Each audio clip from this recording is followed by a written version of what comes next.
북한이 VX라는 치명적인 화학 무기를 김정남 암살에 사용한 것으로 드러나면서 북한이 보유하고 있는 생화학 무기에 대한 국제사회의 우려가 커지고 있습니다. 오늘 북한 한라인에서는 북한의 생화학 무기 위협과 우리의 대응 능력을 알아봅니다. MBC 통일방송연구소의 김승환 기자, 그리고 이남택 고려대 생물방어연구소 부소장 나오셨습니다. 안녕하세요. 네, 반갑습니다.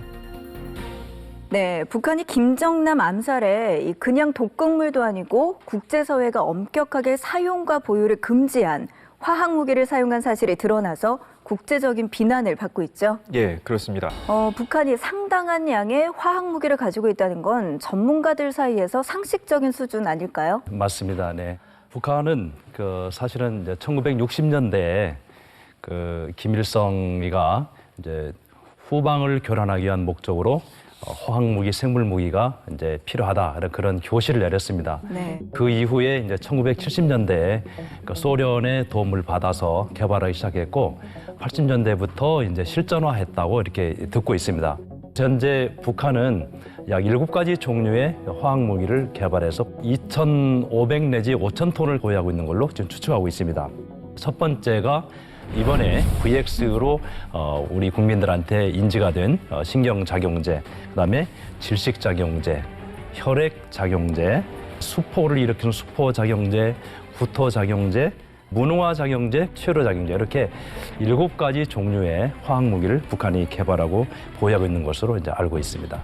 그다음에 이러한 작용제들은 사실은 투발 수단이 중요한데 첫째는 이제 야포를 통해서 쏘기도 하고 또한 방사포를 통해서 쏘기도 합니다. 근데 이런 것들은 이제 수도권 내지 대전 근교까지도 갈 수 있는 거고, 그다음에 또한 스커드 미사일을 통해서 공격할 수가 있는데 현재 저희가 이제 듣기로는 약 스커드 미사일의 30 내지 40%의 화학 무기가 장착돼 있다.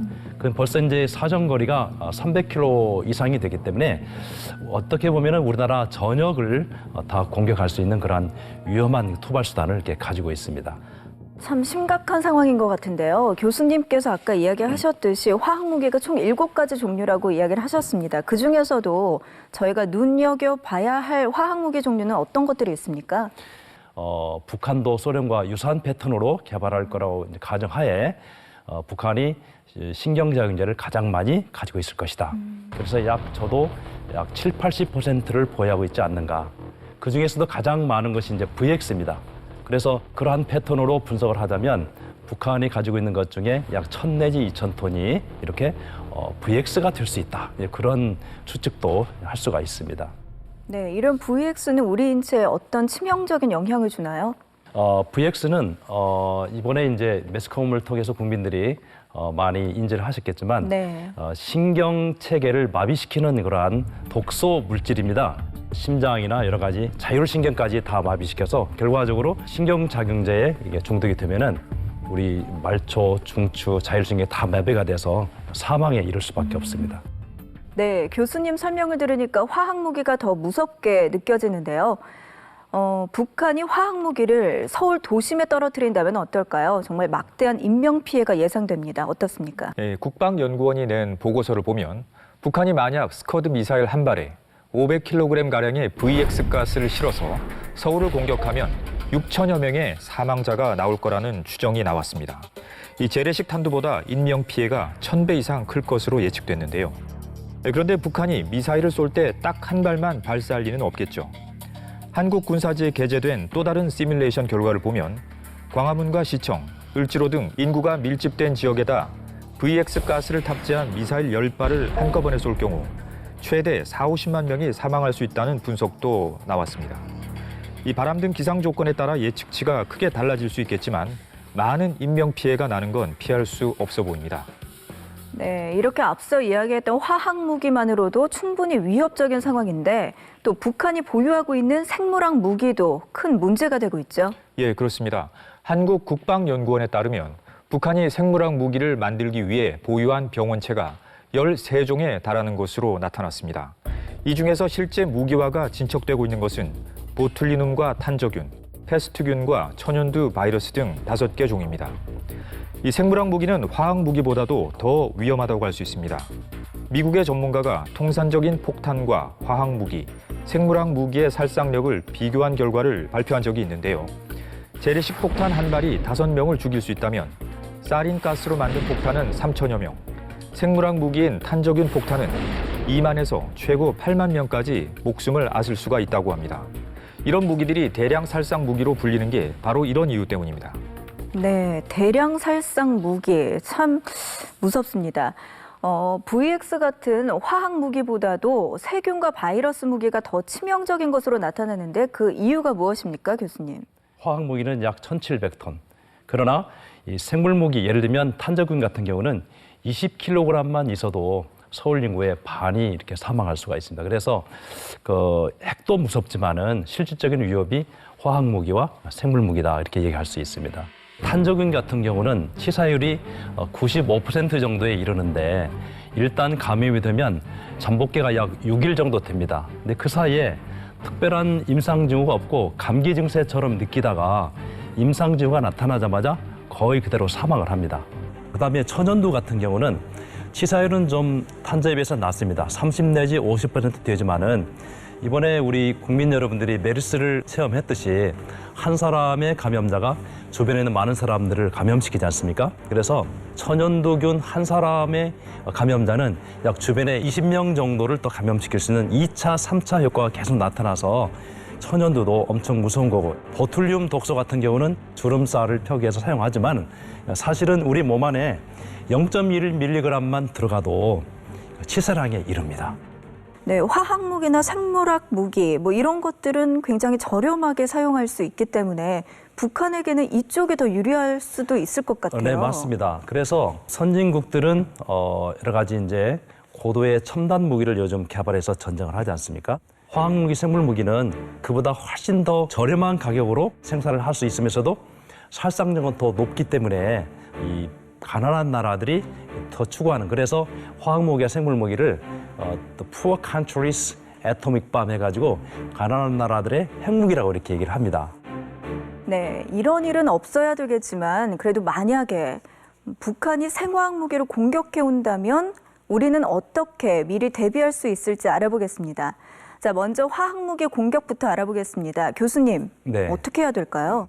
화학 무기가 살포됐을 때 얼마나 빨리 탐지를 하느냐, 조기 탐지가 아주 중요합니다.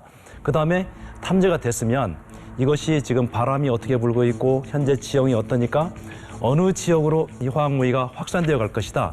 이 피해를 예측하는 그러한 시스템을 우리가 가지고 있어야 됩니다. 우리가 어떤 작용제로 공격을 받았느냐, 그것을 조기에 탐지하는 것은 여러 가지 장점이 많습니다.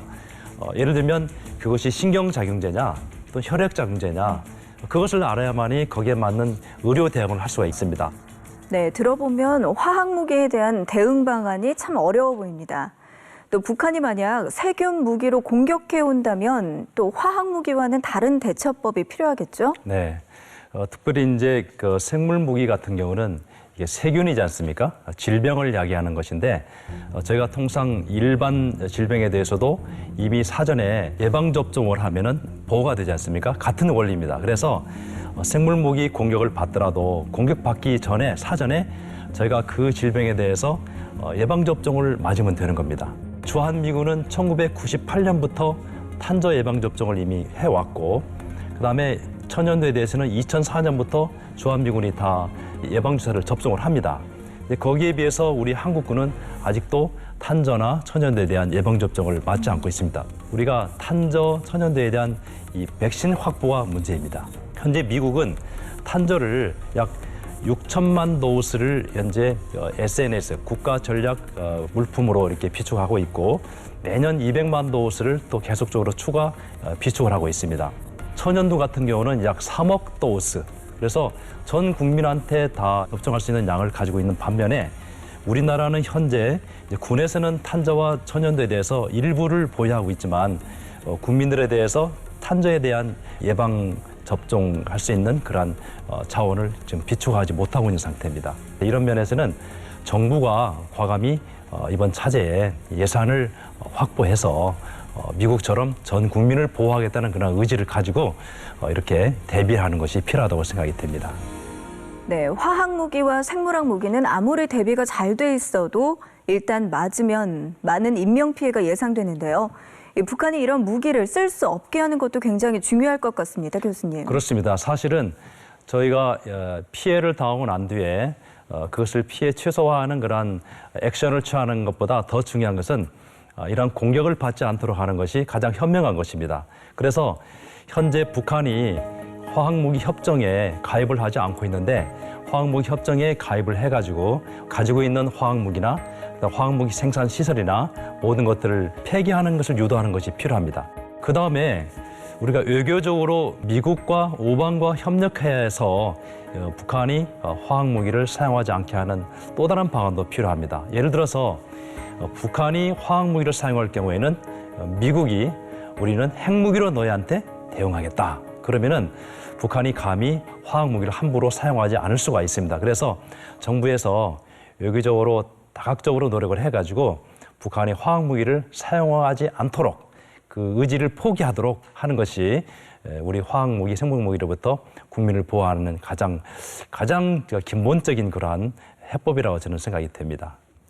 네, 그동안 북한의 핵무기에 온통 관심이 쏠려 있다 보니 북한의 화학무기와 생물학 무기의 심각성을 가볍게 보고 있었던 건 아닌가 하는 생각이 듭니다. 북한이 이런 무기들을 보유하거나 사용할 수 없도록 강력한 대책이 필요해 보입니다. 오늘 두 분 말씀 고맙습니다. 감사합니다.